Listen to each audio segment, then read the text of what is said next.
Kita melakukan tadi itu, cinta kepada Allah kita jadi alasan.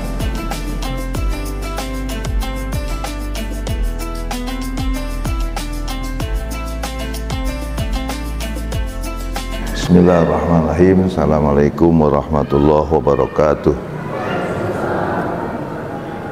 Bismillah, alhamdulillah, asyhadu an la ilaha illallah wa asyhadu anna sayyidana Muhammadan abduhu wa rasuluh. Allahumma sholli ala Muhammadin wa ala alihi wa ashabihi ajma'in. Allahumma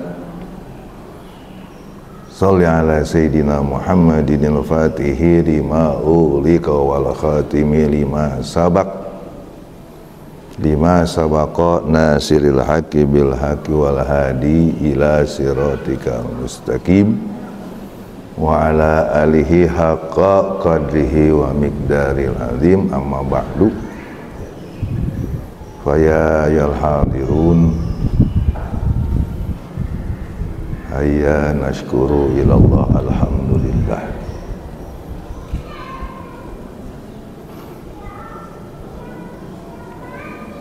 Fadkuru wahfadu biqauli ta'ala fil Qur'anil Karim. Bismillahirrahmanirrahim. Zalika wa ma yu'azzim hurumatillah wa huwa khairul lahu inda rabbih al-ayat.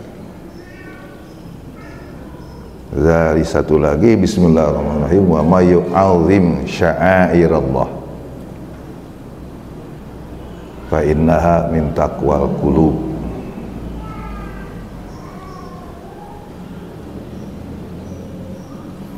Ibu-ibu kelihatannya sehat, mudah-mudahan sebetul-betulnya sehat ya. Allahumma jammilna bil afiyah salamah, amin.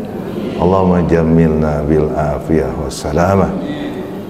Ya Allah, hiasi kami semua ini dengan kesehatan dan keselamatan. Wa haqiqna bit taqwa wal istiqomah dalam waktu yang bersamaan. Ya Allah, berikan kemampuan kepada kami semua untuk senantiasa meningkatkan ketakwaan kepadamu ya Allah. Alhamdulillah. Tadi juga buat bapak-bapak sama Pak, buat apa aja bukan? Sama, bapak juga semua seperti itu. Rabbi shrah li sadri wa yassir li amri wahlul 'uqdatam min lisani yafqahu qawli. Allah, amin lagi nih ya. Allahumma sholli ala sayyidina Muhammadin wa ala alihi wasallam. Allahumma aftah lana abwaba rahmatika, amin. Wa anzil alaina rahmataka, amin. Wa aftah lana abwaba ilmika. Allahumma shrah sudurana wa yassir umurana.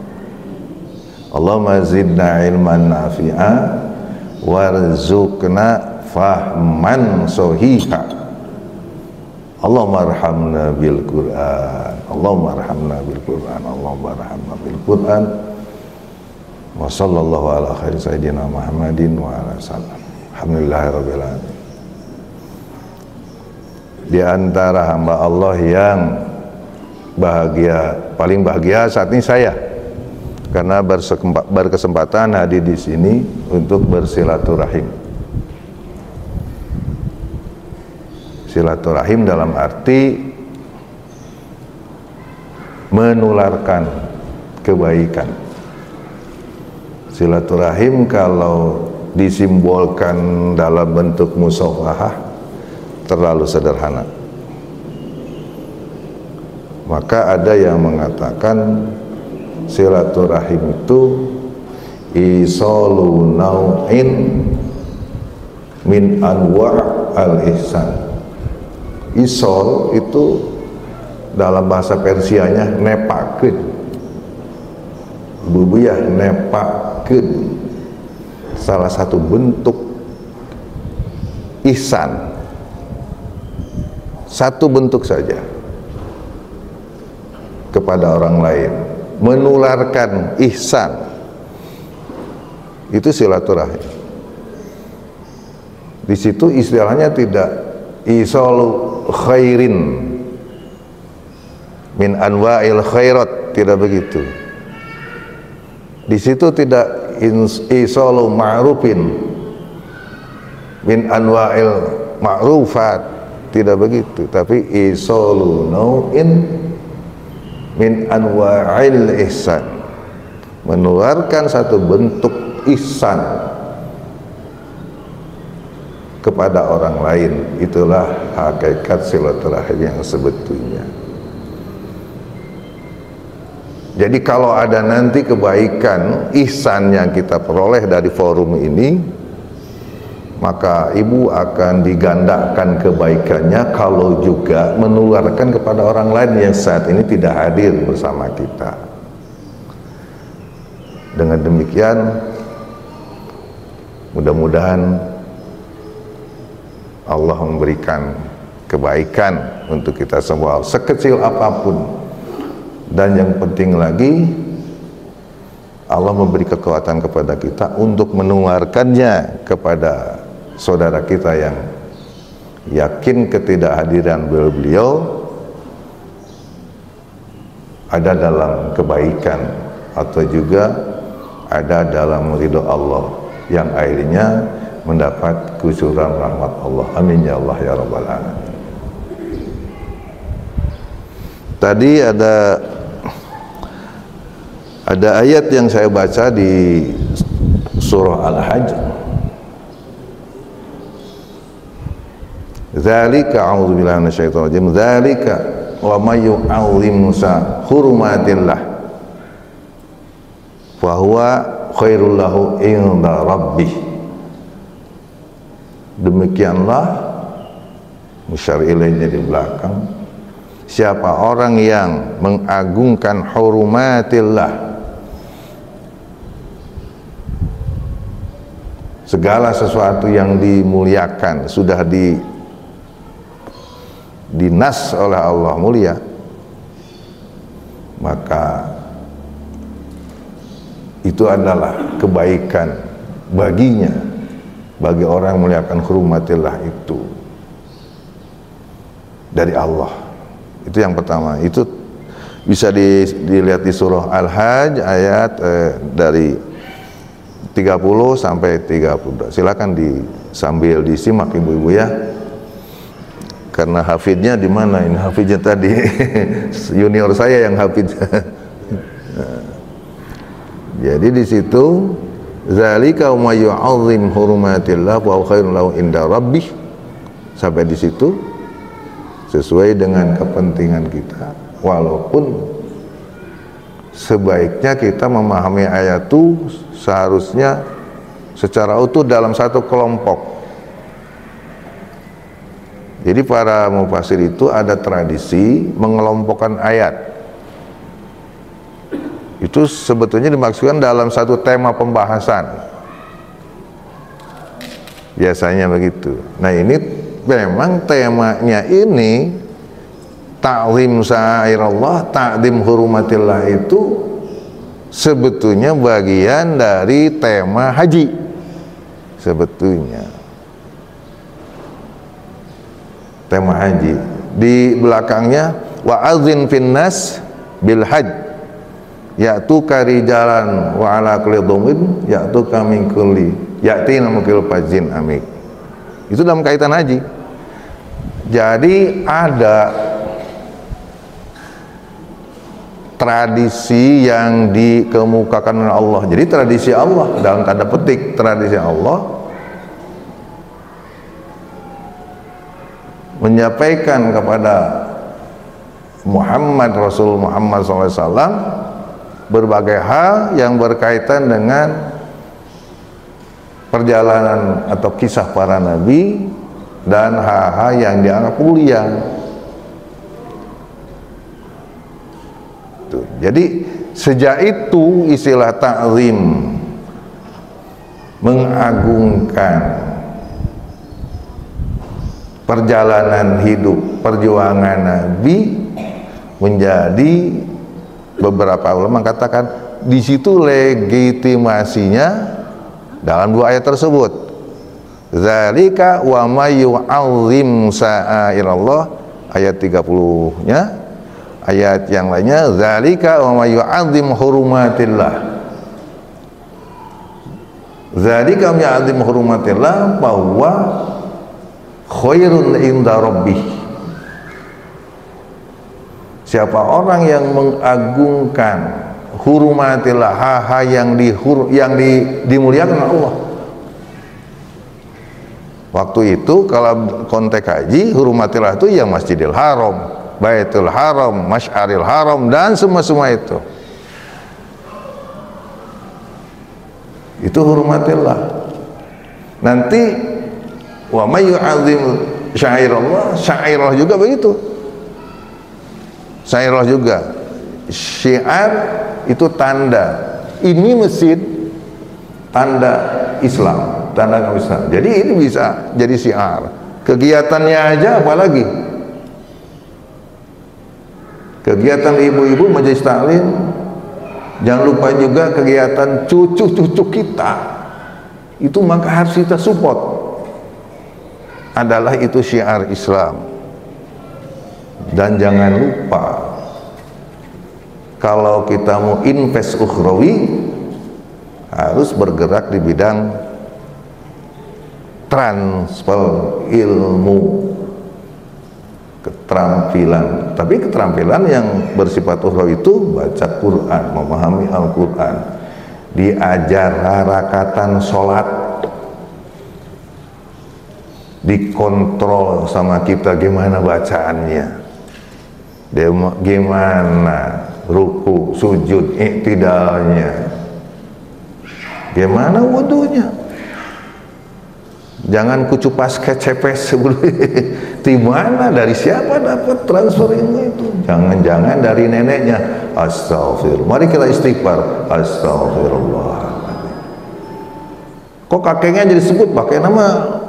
Ada di sana lagi main tenis, sesepedahan. Istighfar juga Pak. Astagfirullahaladzim. Hal-hal yang kecil, hal-hal yang kecil, tapi punya dampak ukhrawi. Baik, kembali kepada kita. Ta'zim hari kelahiran Nabi. Apa hari kelahirannya? Apa figur nabinya, apa perjuangannya. Kalau ada orang berpendapat kalau kita menyikapi maulid ini pada figur, tidakkah kita takut terjebak pada kultus? Ya saya jawabnya tidak, karena Allah sudah melegitimasi ini. Innallaha wa malaikatahu yusholluna 'alan nabi, atau laqad ja'akum, terus rasulun, terus min anfusikum, terus azizun 'alaihi ma anitun harisun 'alaikum bil mu'minin raufur rahim. Nyata telah datang kepada kalian. Dulu sahabat didatangi. Apa kita sama? Rasul datang ke kita sama, yaitu dengan Al-Quran dan As-Sunnah yang datang kepada kita. Rasulun, Rasul utusan, min anfusikum bagian. Dulu bagian dari Quraisy, dari Arab Quraisy. Di atasnya Ismail Ibrahim. Ibrahim bapak tauhid. Pasti Rasul Muhammad keturunan Ismail juga membawa tauhid. Pasti pergerakan aktivitas amaliyah Rasul Muhammad juga SAW bersangkut dengan tauhid. Jadi tidak mungkin mengkultuskan apapun pengertian kultus Nabi Muhammad, karena Muhammad tetap Muhammad, tidak kelewatan seperti orang Nasrani. Nabi dijadikan Tuhan. Ada sahabat komplain atau usul pada ya Rasulullah, kenapa kami begitu mahabbah cinta pada engkau, bolehkah kami sujud kepada anda? Wah, itu kan seperti kami melihat orang Nasrani. Oh jangan, ingat, kalaupun ada seorang hamba yang boleh sujud kepada siapa ini depan kita? Bapak-bapak misoa. Adalah sujudnya seorang istri kepada suami. Kata Nabi begitu. Kenapa? Li'idhomi haqi, karena besar haknya seorang suami. Ibu sudah hafalkan hadis kulukum ro'in wa kulukum mas'ulun an. Lanjutan hadis itu gimana? Nih bapak yang bilang ya, bukan saya. Wal mar'atu ro'iyatun fi baiti jaujiha. Sambungan hadis itu seorang perempuan itu manajer di rumah suaminya. Artinya apa? Kenapa keluarga yang dijadikan ukuran? Jadi yang mempertanggungjawabkan amalah ibu dalam mengelola manajemen keluarga itu bapak nantinya. Ibu laporan ke bapak, makanya segala sesuatu harus seiring bapak. Ibadah saja, puasa, sedekah saja, memberi kepada orang lain, harus tahu bapak. Kan ibu bertanya, bapak kayak punya pengalaman lain ya? Oh iya, selalu ada. Selalu ada pelanggaran-pelanggaran kecil yang dilakukan oleh istri saya. Tidak, kalau bapak tidak, istrinya solihah semua istri bapak. Ada. Entah terasa atau tidak. Jadi hadis itu, kulukum ra'in, setiap engkau laki-laki adalah pengasuh, anu ngangon, rakyat itu. Nah, rakyat tadi itu Pak, sebetulnya pemimpin itu bukan mukul, bukan apa, tidak. Kumaha anu menggembala, anu ngangon, ya dibimbing ke sana, bimbing. Ya kalau ada produk yang menyebutkan paling tolol sedunia, itu dari mana itu orang kan? Dari mana yang membuarkan DPR itu paling tolol sedunia? Aduh, masya Allah, dari mana itu kuat-kuat namanya ngomong begitu? Itu pengaruh dunia, itu pengaruh dunia seperti itu akhirnya.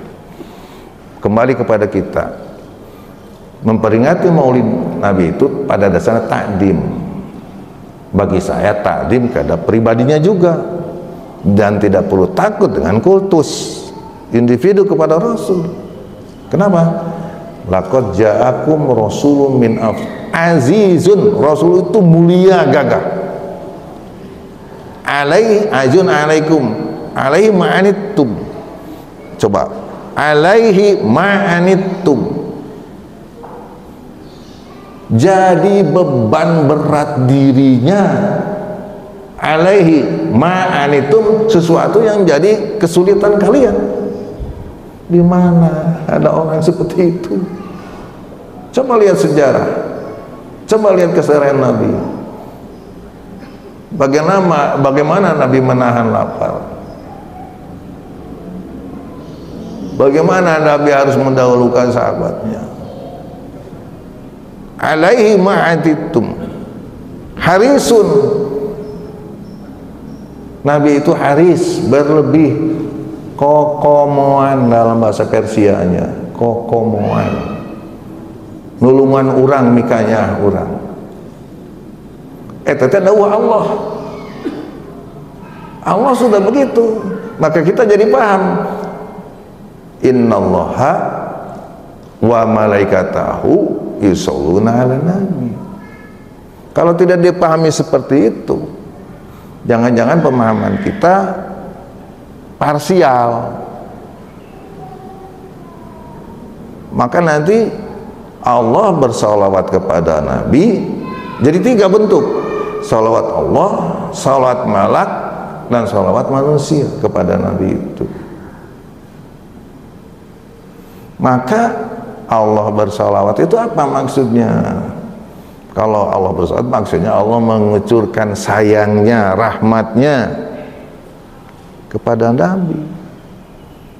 Kalau malak bersalawat, berdoa juga, memohon ampun juga. Kenapa?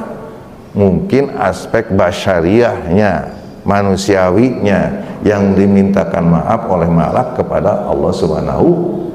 Salawat kita, hormatnya kita,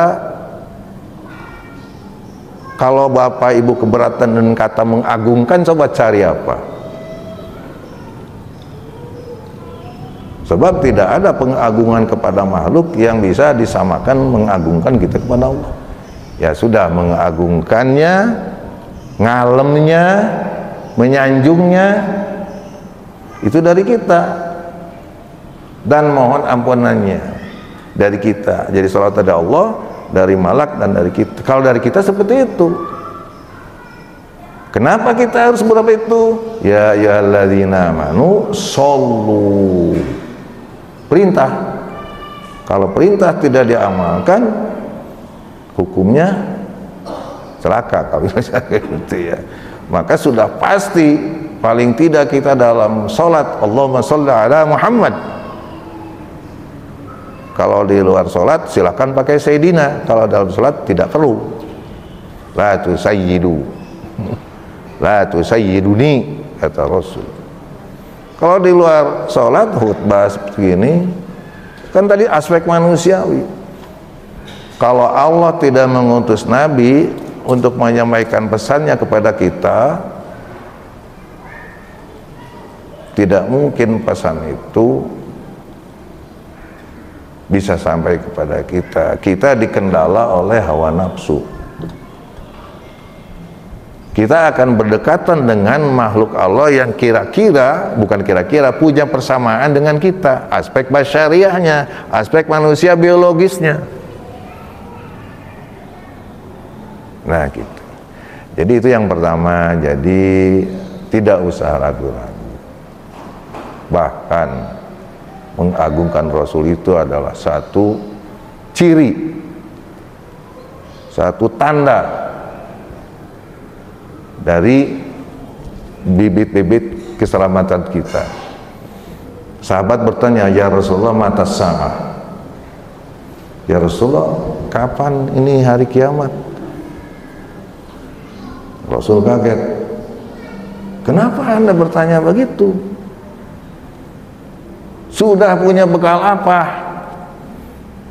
Kalau dalam bahasa Sunda nama, legek enteng, semoga naon nanyakeun kiamat sagala. Tidak, ya, aku tidak punya apa-apa. Ya, kecuali aku memiliki mahabbah, cinta kepada Allah dan cinta kepada Rasul. Cinta kepada Allah dan cinta kepada Rasul.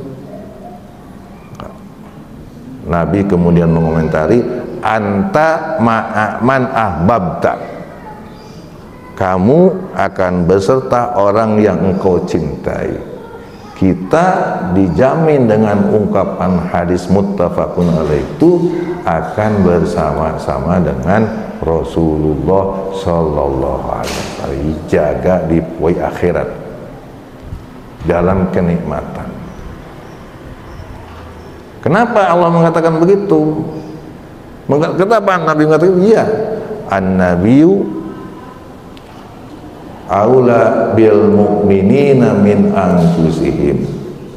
Cinta kepada Rasul itu jadi jaminan, karena Allah sudah mengatakan Nabi Muhammad itu lebih mulia ketimbang dirinya orang-orang mukmin, sendirinya orang mukmin. Cintai Allah, cintai Rasul, baru yang lainnya. Sampai sahabat Abu Bakar juga ditegur karena beliau berkata, aku cinta diriku, aku cinta Rasul, aku cinta aja Rasul. Salah Abu Bakar. Katakan, aku cinta Rasul, aku cinta Allah, aku cinta Rasul, aku baru diriku, orang tuaku dan sebagainya. Jadi ibu harus yakin betul, akan keagungan Rasul Muhammad Sallallahu Alaihi Wasallam. Sekarang persoalan mahabbah. Sebab kita nanti akan bicara bagaimana mengekspresikan mahabbah kita kepada Rasul. Saya tadi baru membuka buku ini. Mahabbah itu apa? Bu, cinta ya? Cinta. Ibu pernah jatuh cinta? Berkali-kali atau sekali? Berkali-kali. Bapak juga sama ya? Kalau yang berkali-kali saya curiga. Bukan bapaknya saja yang dicintai, ini ada yang lain kira-kira ya? Ya nggak ngeresli. Ya kita kan cinta duit kan gitu lah. Cinta selfie kan? Ngapain ke Aljabar? Mau ngadon sholat duha. Ah, di mana? Ngadon sholat tahajud dikunci masjid gede kumaha. Berkali-kali memang jatuh cinta. Tapi cinta kepada makhluk tidak ada keharusan menekuni sesuatu. Cinta kepada Allah, berikutnya kita harus menekuni, memastikan diri ada di dalam manhajnya Allah, koridornya Allah. Cinta kepada Rasul juga begitu, harus ada di koridor Allah. Koridor Allah apa? Syariat yang besarnya, thariqah yang kecilnya. Tapi jangan lupa, bukan thariqah dalam arti thariqah yang banyak, itu hanya satu wujud contoh saja. Jadi nanti saya cari dulu. Ini bukan lelegegan ini, karena saya sudah tua, sering lupa. Sanes legeg bu. Tadi saya bilang sama ini saya.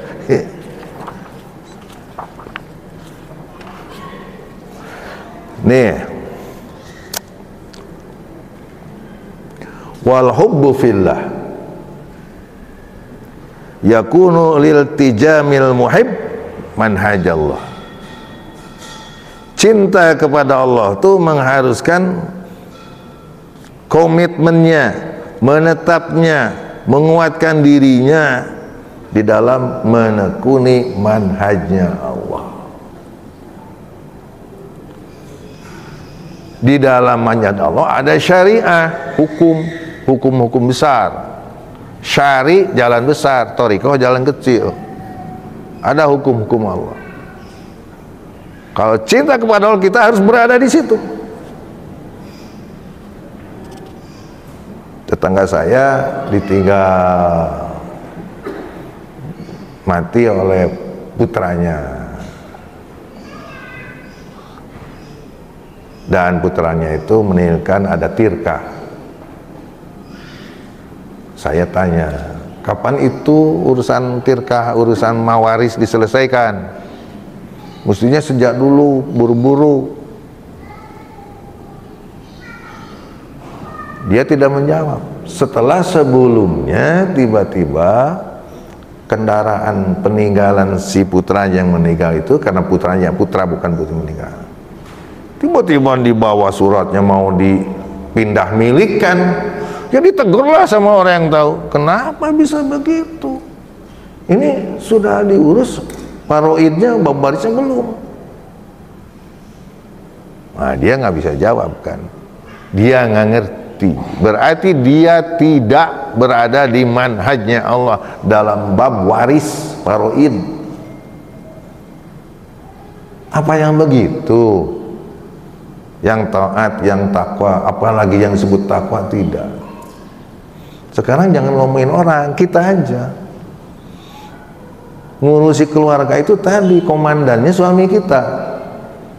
Ibu manajer internal di rumah suami. Hati-hati.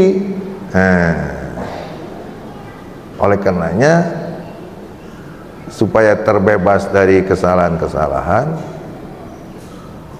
lakukan pengelolaan kehidupan keluarga itu dengan berbasis nyaah kasih sayang. Nyaah kasih sayang. Lamun silihpikannya mah kamu sarpuh mah sudah tua mah nggak ada apa-apa lagi kecuali saring melang kanya tibelat gitu ya. Itu bahasa Persia yang mendalam maknanya itu. Bahasa Sunda bahasa Persia yang mendalam maknanya itu. Bapak dan Ibu sekalian,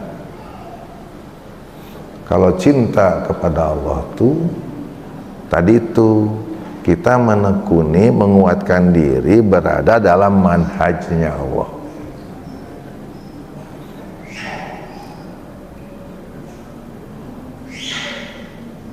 Ayeuna ibu-ibu bade amal.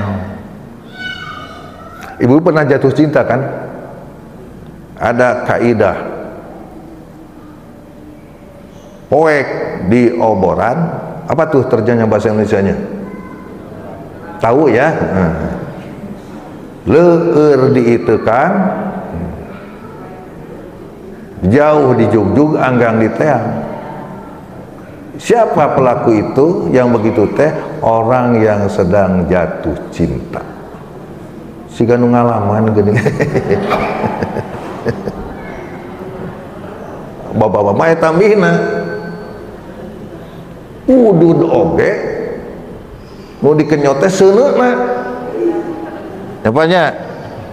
Sebab dia si bapak sedang jatuh cinta. Eta pengalaman abi baheula, tapi kagitu tah jatuh cinta teh.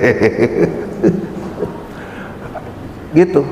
Artinya apa? Kita melakukan segala sesuatu tadi itu di keadaan gelap kita cari penerang. Dia dan kalisin kita cari apa namanya itu di keadaan jauh kita itu tandanya orang yang sedang jatuh cinta. Karena cinta itulah dia mampu berbuat seperti itu. Karena alasan itulah jatuh cinta itulah dia mampu berbuat seperti itu. Dupi sekarang ibu-ibu kesini kenapa? Karena cinta ke Allah, karena hoyong ridho Allah, karena naon sumping ka dia? Belum tentu. Belum tentu.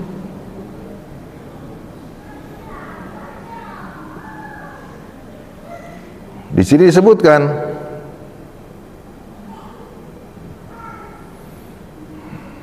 wal hubbu fillah ay li ajlihi la li ghardi akhar. Jadi cinta kepada Allah itu bahwa Allah jadi alasan kita melakukan tadi itu. Cinta kepada Allah kita jadi alasan kita melakukan sesuatu yang berat sekalipun. Sebab contohnya tadi cinta kepada pacar juga dulu jadi alasan kita mampu melakukan tadi itu. Berarti dalam amaliyah kita sehari-hari itu seperti apa alasan kita? Ibu tahu nggak apa ketika Allah berada di alam qadim dulu? Gusti Allah pengen apa? Kuntu kanzan makhfiya fa'aradtu an u'rafa fa khalaqtul khalqa fa'arafu bi. Ketika aku dulu sedang menyendiri, Allah dalam hadis qudsinya, aku sesuatu yang tersimpan, gaib, tidak diketahui, tidak dikenal, tidak banyak yang tahu. Tetapi muncul kehendak Allah pertama, tetapi aku ingin diketahui, dikenali, diakui, dan disadari bahwa aku itu adalah Tuhan. Kuntu kanzan makhfiya fa'aradtu an urafa fa khalaqal haqqa fa'arafu bi. Aku dulu dalam keadaan dikodim sendiri, tersembunyi, tapi aku punya keinginan ingin diketahui, maka aku ciptakan makhluk, fa'arafu bi, maka si makhluk itu akhirnya mengenal. Pertanyaan saya, tugas kita apa? Ibadah apa makrifat kepada Allah? Tugas hidup kita apa?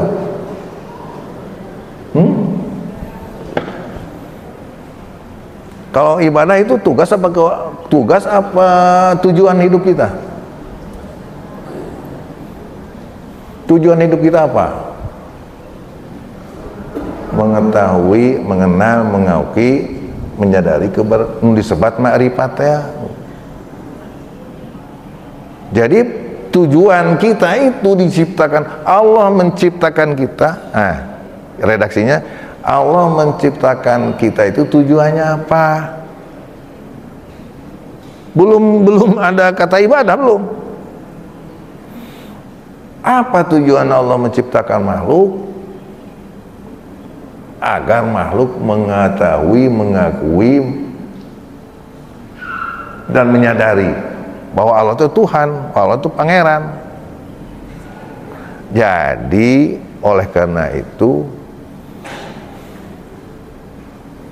tujuan hidup kita itu makrifat.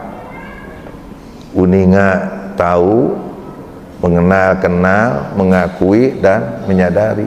Tahu, mengenal, mengakui, menyadari. 4. Tahu, mengenal, mengakui, menyadari bahwa Allah itu Rabbul Alamin. Allah itu Asy-Syafi, Allah itu Ar-Razzaq, Allah itu Al-Ghafur, Allah itu Ar-Rahman, Ar-Rahim. Ya Allah, Ya Rahman, Ya Ghafur, Ya Wahhab, Ya Nasir. 5. Bukan 5, semuanya begitu. Tergantung kasus ibu apa. Walillahil asmaul husna fad'uhu biha. Allah punya nama-nama yang baik, maka berdoalah dengan asmaul husna. Coba ikuti saya. Bismillahirrahmanirrahim. Bismillahirrahmanirrahim. Ya Allah, Ya Rahman, Ya Rahim, Ya Ghafur, Ya Nasir.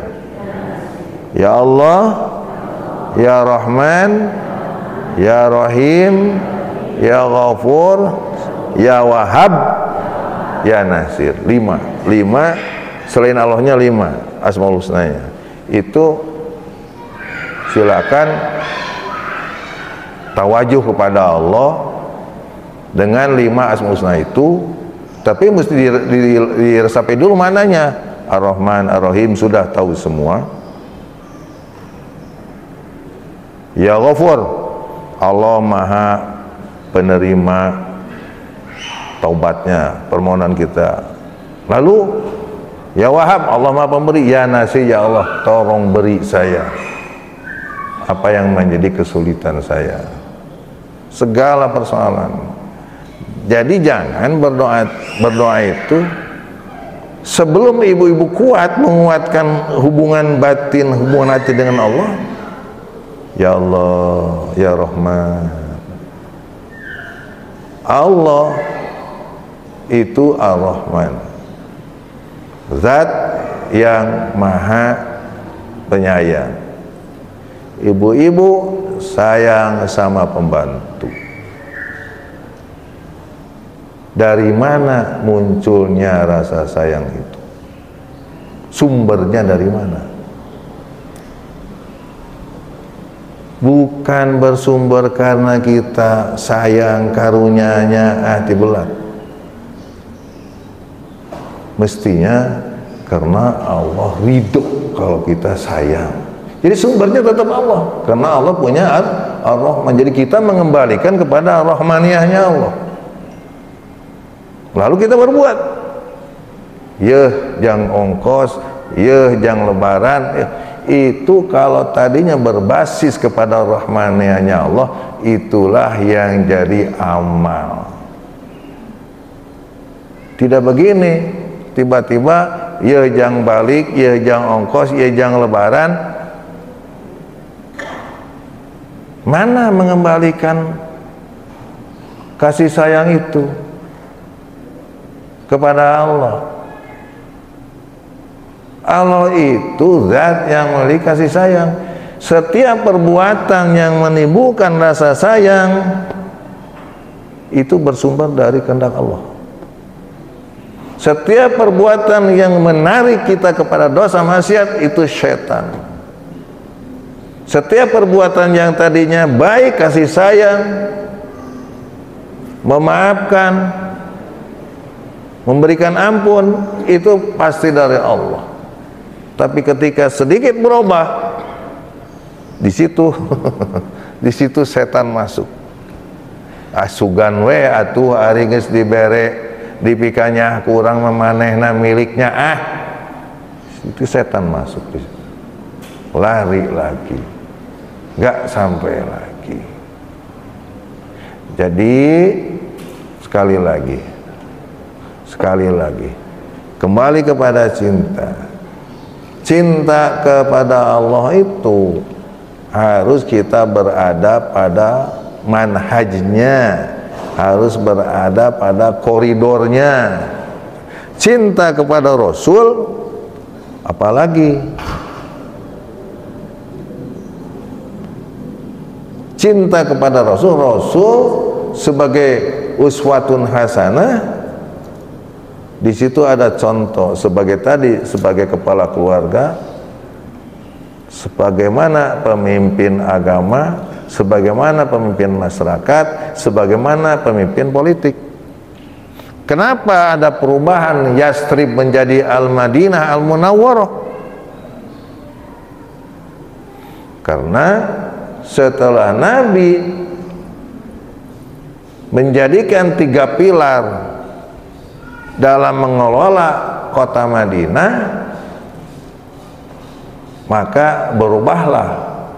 Jadi nama Madinah Al-Munawwarah itu sekarang muncul setelah Nabi jadi kepala negaranya. Disebut kepala negara karena beliau memimpin masyarakat yang heterogen, yang punya berbagai kepentingan, punya cara, punya kepentingan, punya syiatat dan sebagainya.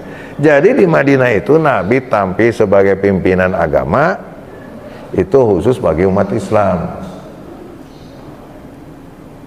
Agama lain ada, tapi itu tidak dimasukkan, ditarik ke wilayah Islam. Hanya dalam hal yang bersamaan ditarik ke Islam, seperti tanggung jawab. Nabi di Madinah itu sebagai pimpinan masyarakat.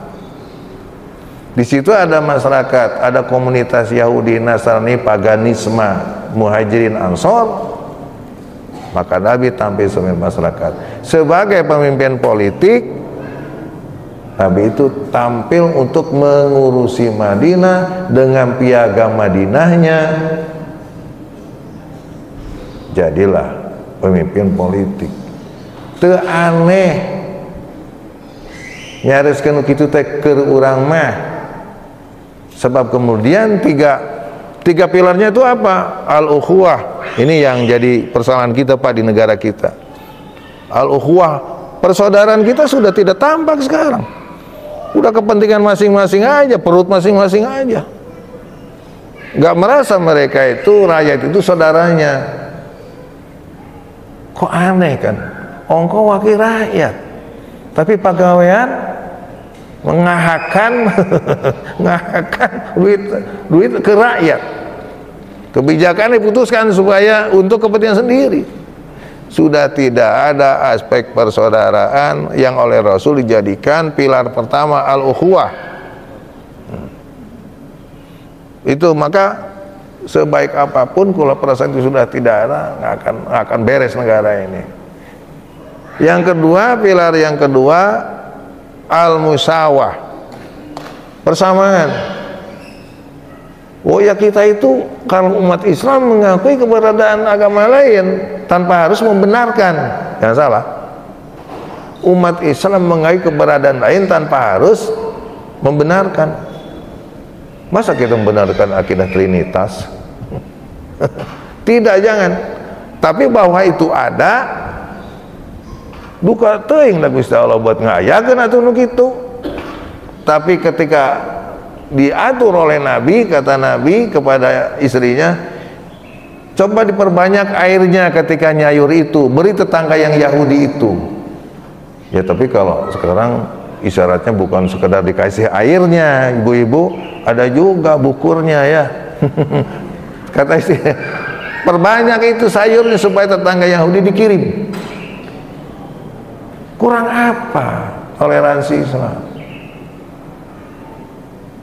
Islam itu rusak kalau di negara mayoritas non-muslim.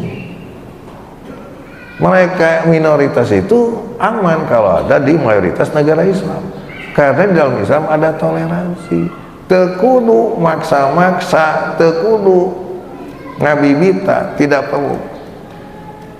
Karena Islam agama fungsional, la ikraha fiddin, tidak boleh ada paksaan dalam Islam. Sebab melamun agama dipaksakan tidak fungsional, tidak berguna dina kehidupan di dunia aja.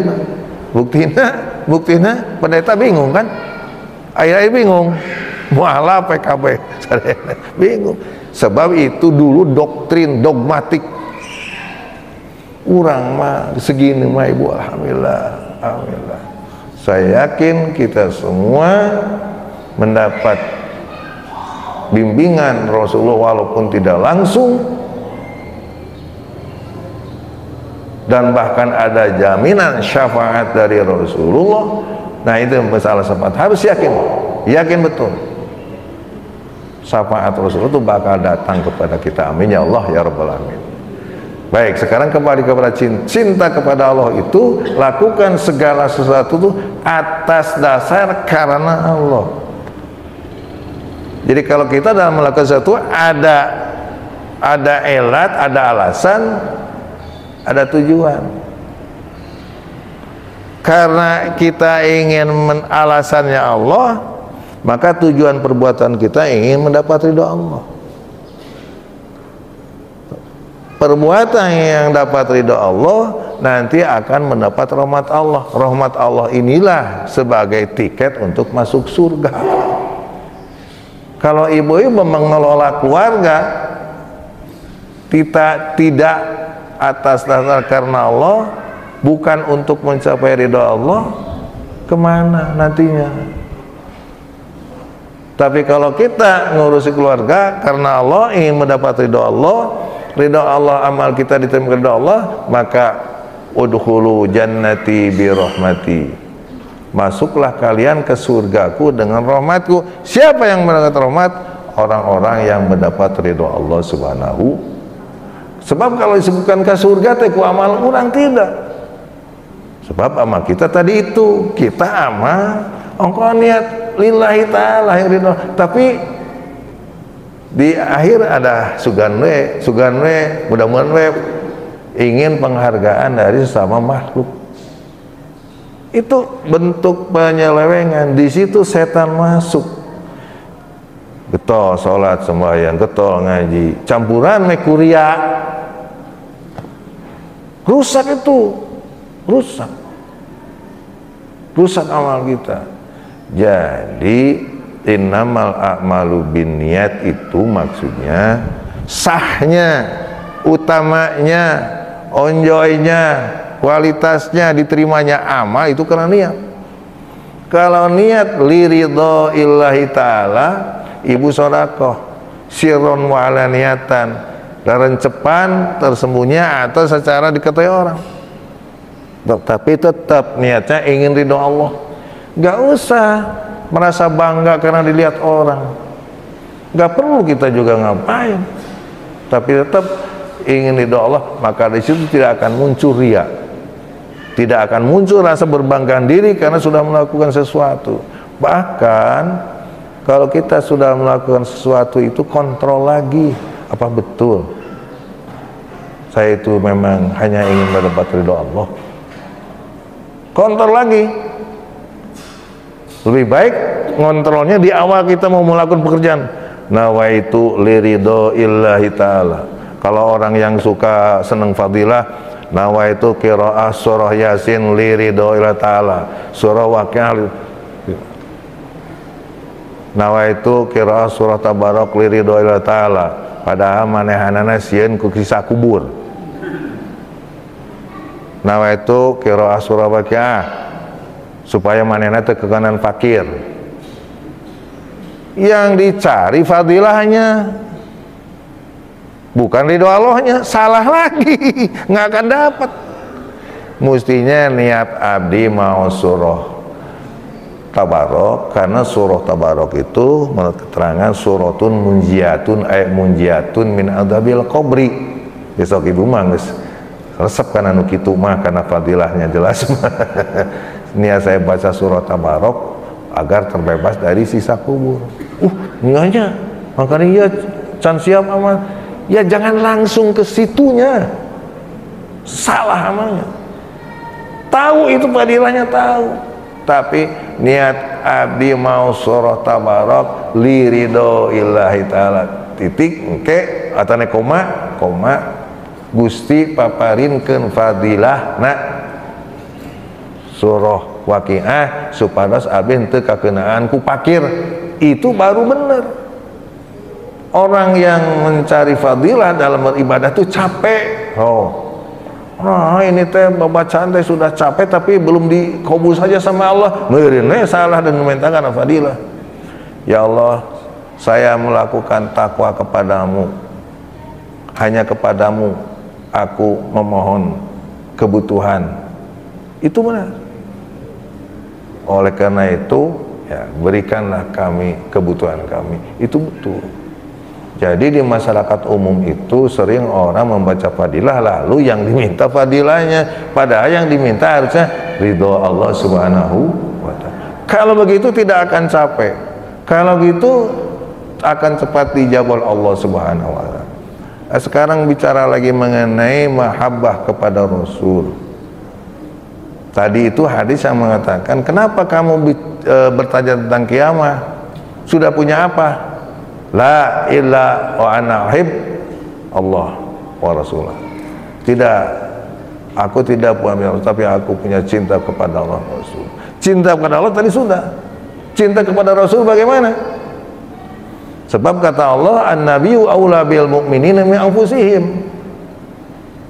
Nabi itu lebih utama dibandingkan dengan dirinya masing-masing. Bisa orang tua, bisa sahabat, bisa guru, tetap Nabi lebih diutamakan.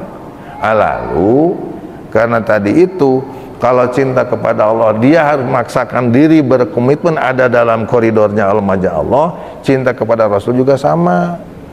Dia aspek apa? Allah atau Rasul? Dia aspek mana? Karena kita ini membangun sebuah sistem masyarakat dimulai dari unit yang paling kecil keluarga, maka Rasul menurunkan hadis tadi itu. Kulukum ro'in wa kulukum mas'ulun. Bagaimana posisi seorang bapak? Ma akraman nisa ila karim wa ma anahunna ila laim. Tidak seorang suami itu adalah yang mulia. Suami mulia. Sehingga ia memang mengajak istrinya kepada ketakwaan, kemuliaan. Karena Allah berfirman, yang paling muliana orang yang paling takwa. Jadi bapak-bapak kita ini menjadi terhormat mulia di sisi Rasulullah kalau kita bisa memuliakan istri kita. Caranya diajak istri kita diolok. Jadi dalam hal tertentu ibu-ibu itu mau alap, hayang diolok wae, hayang dirayu wae, ya. Kalau untuk kebaikan teh, bukan sebaliknya ngajak bapak-bapak, ya. Kata Rasul, coba itu. Nah ini dalam keluarga seperti itu, karena kita bertanggung jawab pada Allah nanti. Tidak suami saja, wal mar'atu rayatun bi baiti jihad, bi baiti jihad. Seorang istri juga hanya sebatas manajer di rumah suaminya, manajemen keluarga internal ditanggung jawab oleh ibu-ibu. Maka dituntut kesabaran paling besar, lalu keterampilan, lalu kerjasama. Kesabaran, godaan dalam keluarga itu yang terbanyak yaitu menuntut kesabaran. Keterampilan, terampil menyelesaikan tanpa harus terlalu banyak musyawarah, terampil ambil inisiatif. Nah, itu yang pertama. Yang kedua, kalau kita berhadapan dengan masyarakat, bagaimana manhaj Rasul? Al-mu'minul ladzi yukhalitun nas wa yasbiru ala adahum khairun min la yuhibbuhum. So, kita pribadi, individu masing-masing, baik laki perempuan, seorang mukmin selayaknya terlibat dalam kehidupan masyarakat. Maka yang tidak terlibat dianggap mukmin lemah. Sebaik-baik mukmin adalah orang mukmin yang terlibat dalam kehidupan masyarakat dan sabar atas permasalahan-permasalahan. Sabar adalah bukan pasif. Sabar adalah melakukan inisiatif dan bertanggung jawab menyelesaikan masalah. Jadi berat juga Pak sebetulnya. Kita ini orang baik, orang biasa dalam masyarakat. Orang baik karena kita selalu terlibat dalam mengelola masyarakat dan sekaligus kita mencari solusi untuk masalah-masalah yang dihadapi. Itu dalam konteks masyarakat. Sekarang dalam konteks negara, Rasul tidak bicara teknis sekali sih. Cuman ada kaidah. Tadi ada orang luar. Kenapa katanya ini perkembangan Islam di Indonesia secara kualitas tidak ada, tapi yang ngaku di KTP banyak, termasuk anggota DPR itu agama Islam. Berbeda dengan di London dan di mana-mana, bahkan di Swedia. Naon sababna? Jadi Bapak kalau negara itu tergantung pimpinannya. An-nasu ala dini mulukihim. Keberagaman masyarakat itu tergantung keberagamaan pemimpinnya, presidennya, rajanya. Bangga itu silakan aja disimak sama kita semua. Bagaimana keberagaman mereka? Dengan kita mah untung komunitas ini yang ada di sini dan yang lainnya yang biasanya hadir sudah tahu persoalannya dan sudah tidak perlu mencontoh kepada yang tidak. Kita jalankan masing-masing dengan kelengkapan ini, syiar Islam ini, masjid, jamaah, kita laksanakan saja sebagai bentuk kebersyukuran kita kepada Allah Subhanahu wa taala. Sampai saat ini kita tetap menjadi umat Rasul yang komitmen. Terakhir, Rasul itu manusia. Andaikan sekarang masih hidup, kita bisa enak, bisa nyaman, bisa bebas seperti sahabat, menyampaikan segala sesuatu. Untuk apa? Di akhirat nanti yang menentukan rahmat Allah. Di dunia sekarang juga rahmat Allah. Rasul sebagai utusan untuk menjadi rahmatan lil alamin ditegaskan oleh Allah. Tapi dalam hadis ada yang berbunyi, innama ana qasimun wallahu wal mu'ti. Sesungguhnya aku ini pembagi rahmat Allah. Kalau kita ingat, pembagi, distributor, bukan distributor LPG 3 kg yang ditaikan. Jadi ternyata katanya harga dasarnya dulu itu dari 12.500 sampai ke kita 20.000. Yang menaikkan harga sebesar itu siapa? Itu yang dilegalisasi oleh anggota DPR. Kacau lagi sekarang. Kacau sekali. Tapi yang kita butuhkan di dunia itu rahmat Allah. Nabi pernah bersabda, innama ana qasimun wallahu wal mu'ti. Aku pembagi rahmat Allah itu. Maka kalau kita ingin rahmat Allah, berdekat-dekatlah dengan Rasulullah Muhammad. Kenapa kita baca salawat tadi di awal ibu-ibu? Itu tanda sekaligus fungsinya untuk lebih mendekatkan diri kepada Rasul Muhammad. Jangankan yang amanya solih-solihah, yang bersalah saja kita mendapat syafaat. Kalau orang calon penghuni surga terhalang oleh sesuatu, nah, Rasul membebaskan sesuatunya itu. Bahkan ada dalam riwayat yang jadi penghuni neraka karena syafaat Rasul diangkat dengan syafaat Rasul. Maka ketika Jibril menawarkan kepada Rasul Muhammad, mau kapan, mau sekarang, mau nanti, ini Allah menyediakan perangkat kenikmatan surga sedemikian rupa. Kalau kita Pak ya mungkin nggak tawar-tawar lagi, langsung aja. Tapi yang Rasul nangis, Rasul itu Bu. Sahabat tanya, kenapa ya Rasulullah nangis?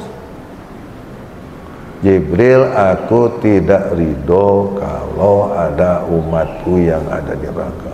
Ini Masya Allah, agak mustahil ya, tapi ini kan ada di asar, di berita ya. Tadi itu nangisnya Rasul karena harisun alaikum, berlebih-lebih untuk menolong kita. Jadi kesimpulan saya, beruntunglah kita menjadi umat Rasulullah. Segala sesuatunya sudah akan diberikan legalitas rahmat Allah. Terlebih Allah itu pada dasarnya sebagai zat yang sudah menetapkan dirinya mencipta segala sesuatu dengan rahmatnya.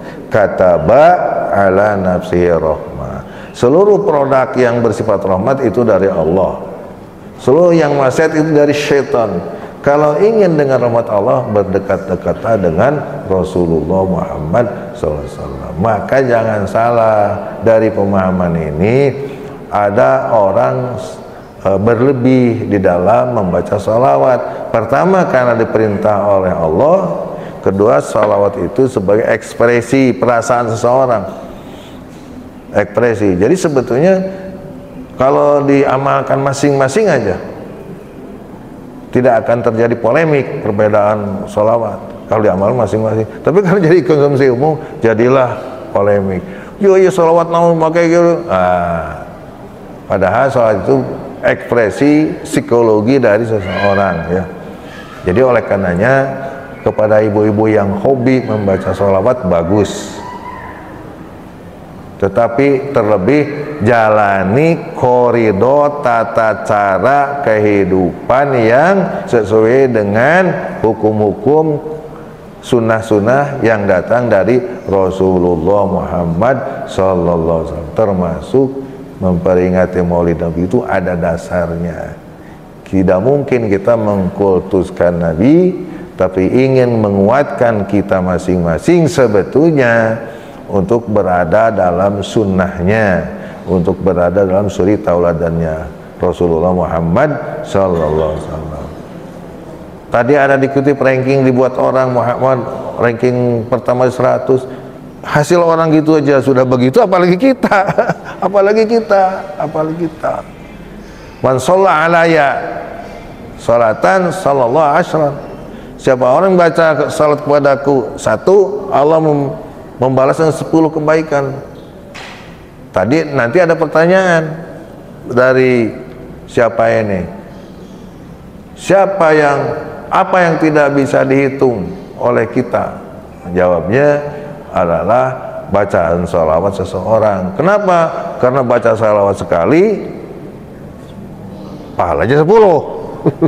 Bayangkan kalau baca terus, tidak bisa dihitung. Itulah rahmat Allah Subhanahu wa ta'ala. Saran saya, keinginan kita bersama adalah berbahagialah kita, bergembiralah kita, bersyukurlah kita, memohonlah kepada Allah dat yang Rahman ya Rahim itu, agar senantiasa kita berada menjadi umat yang amaliah kita mendapat ridhonya dan akhirnya mendapat rahmat Allah Subhanahu wa ta'ala. Terlalu berat mungkin untuk mengikuti pembicaraan saya, tapi ya intinya gitu aja lah. dekati Rasul, kan Rasul distributor rahmat Allah, rahmatan lil alamin. Kita butuh rahmat Allah.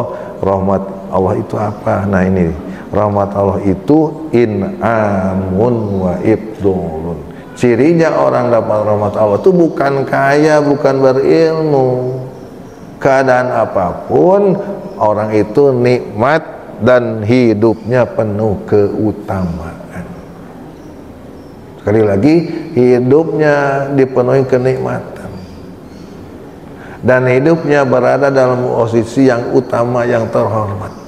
Itu dah, baik ilmuwan, orang miskin, orang politik. Ada kan orang pejabat yang nikmat, diberhentikan nikmat, yang akan nikmat dan tidak punya di LHKPN-nya tidak ada laporan. Cirinya kita mendapat rahmat Allah, kita melaksanakan seluruh kegiatan itu dirasakan sebagai sebuah kenikmatan dan kita berada dalam posisi yang utama, yang baik. Allahumma shalli wa sallim ala sayyidina Muhammadin wa ala alihi. Amin ya Allah ya rabbal alamin. Allahumma ij'alna minasyakirin, rabbihina syakirin wa tawaffana muslimin. Aminal amin jumrati sabiqin num asminal aminin fi jumrati syabiqin sabiqin. Allahumma ammir lisanana wa qulubana bi dzikrika wa syukri. Ya Allah makmurkan lisan dan hati kami untuk senantiasa berzikir dan bersyukur kehadirat-Mu ya Allah. Allahumma ammir diyarana bil ilmi wal amali salih. Ya Allah makmurkan rumah kami, keluarga kami, ya Allah makmurkan kampung halaman kami, negara kami, makmurkan ya Allah dengan ilmu dan amal-amal saleh. Allahumma anzil aina rahmatak ya Allah, kucurkan rahmat-Mu untuk kami semua ya Allah. Allahumma ighfir lana wa li walidina wa li ajdadina wa li masyayikhina wa li muallimina wa qaribina wa li jami'il mu'minin wal mu'minat wal muslimin wal muslimat al ayamin wal amat bi rahmatika ya arhamar rahimin. Allahumma inna nas'aluka ridhaka wa jannah wa na'udzubika min sakhatika wan nar. Allahumma arzuqna hasnal khatimah ya Allah. Akhiri seluruh kegiatan ibadah kami dengan senantiasa akhir yang baik-baik, akhir yang menggembirakan, akhir yang bisa melapangkan kami dalam menempuh hidup di dunia ini sampai kehadirat bi rahmatika ya arhaman. Allahumma kama sunta wujuhana ani sujud illa laka fasuna anil hajati ila ilaika bijudika wa karon fadlika ya arhamar rahimin. Aghnina bi fadlika man siwak. Wa sallallahu ala khairi khalqihi sayyidina Muhammadin wa ala alihi wa sahbihi wasallam. Subhana rabbika rabbil izzati amma yasifun wa salamun alal mursalin walhamdulillahi rabbil alamin wa bi barakati ummil Qur'an wa sirril Fatihah. Bismillahirrahmanirrahim. Ar-Rahmanir-Rahim. Wal afu minkum. Wassalamualaikum warahmatullahi wabarakatuh.